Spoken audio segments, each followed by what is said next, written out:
Star Wars The Rise of Skywalker is now just 85 days away from its official release by writer and director J.J. Abrams and Chris Terrio, as well as creator George Lucas. This is Mike Zero. Make sure to subscribe if you are new to the channel for future Star Wars content. Now, what's really exciting about Episode 9 is that we do know that this film, at the end of the day, is going to contain many different twists and turns, as well as many different connections to the prequels and the originals by J.J. Abrams.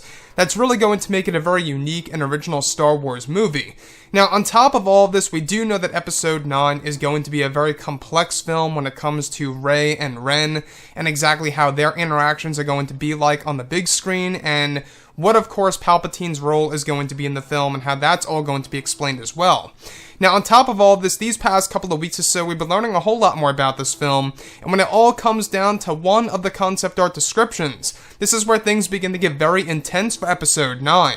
Now, specifically, shot descriptions consisting of a sequence where it's explained that Rey and Kylo Ren are said to be fighting Palpatine in a 2-on-1 lightsaber duel, where it's explained that it takes place inside of a strange throne room of some kind.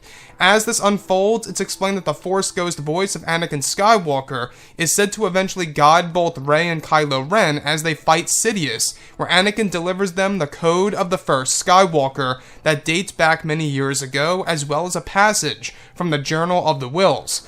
One of the sequences is said to even involve a moment in which where Palpatine is described to actually see Anakin's Force Ghost in a very vague way as they fight, and that particular sequence is said to distract Palpatine during his battle against Rey and Ren, where they eventually gain the upper hand.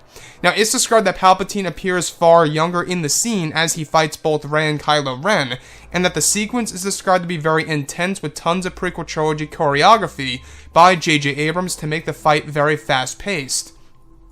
Now, it's said that when Palpatine sees Anakin's apparition, he realizes why Rey and Ren have the upper hand, where Palpatine is said to use another one of his Force storms that threatens the Resistance fleet up in the sky.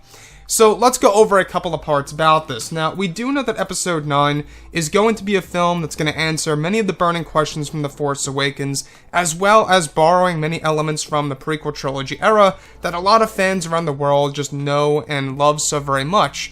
So, with that being said, Episode 9, this particular moment is said to be a battle between Rey, Ren, and Sidious, where Rey and Ren are actually getting the guidance by Anakin Skywalker's Force Ghost from the netherworld of the Force, getting the code of the first Skywalker, as well as a passage by the Wills.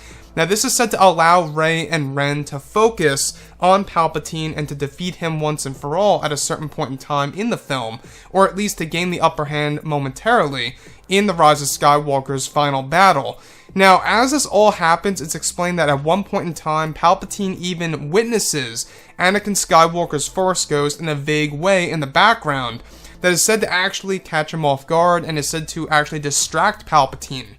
So when we look at Star Wars as a whole, we do know that Palpatine at times has a particular weakness with certain aspects. If you guys have read the comics, or if you guys have read some of the novels out there, there are some weaknesses within Palpatine here and there, but for the most part, Palpatine is pretty much focused. You know, you can see that in, of course, Revenge of the Sith, when he battles Yoda, there are times where Yoda has the upper hand against Palpatine. There's no denying that. And in this particular scene, the apparition of Anakin Skywalker is said to be a big role in that, of distracting Palpatine during Rey and Ren's duel against him. So, the other piece that I do want to go over is how Palpatine is said to initiate another Force Storm. Now, a lot of you guys out there may be wondering, what in the world is a Force Storm? Well, this is something taken directly from Star Wars Legends, also known as the Expanded Universe, where, of course, in that particular scene, of course, from the EU, Palpatine was able to use Force Storms, before both Rey, or should I say before both Luke and Leia, where now in The Rise of Skywalker, it's before both Rey and Kylo Ren. So these Force Storms are actually being used by Palpatine as a way to take down many ships that belong to the Resistance fleet, and how they're actually going to operate. Now, we saw that in the second teaser just a couple of weeks ago. You guys may recall that you do see a lot of lightning, going throughout the clouds, and you do see it behind the Star Destroyers. That is indeed Palpatine's Force Storm. So the last piece that I do want to go over that also really intrigues me the most is how the Journal of the Wills is said to play a large role in the rise of Skywalker's final battle between Rey, Ren, and Sidious.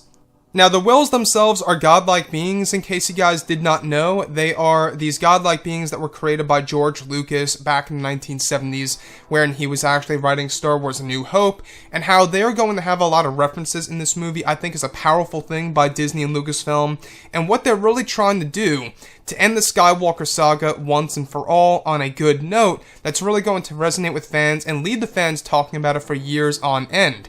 Anyways, guys, drop a comment below. Let me know what you think about all of this in the comments, and if you guys did enjoy the content for today, do make sure to drop a thumbs up on this video to support the channel. I thank you all so very much for the kind support, and I'll catch you guys next time.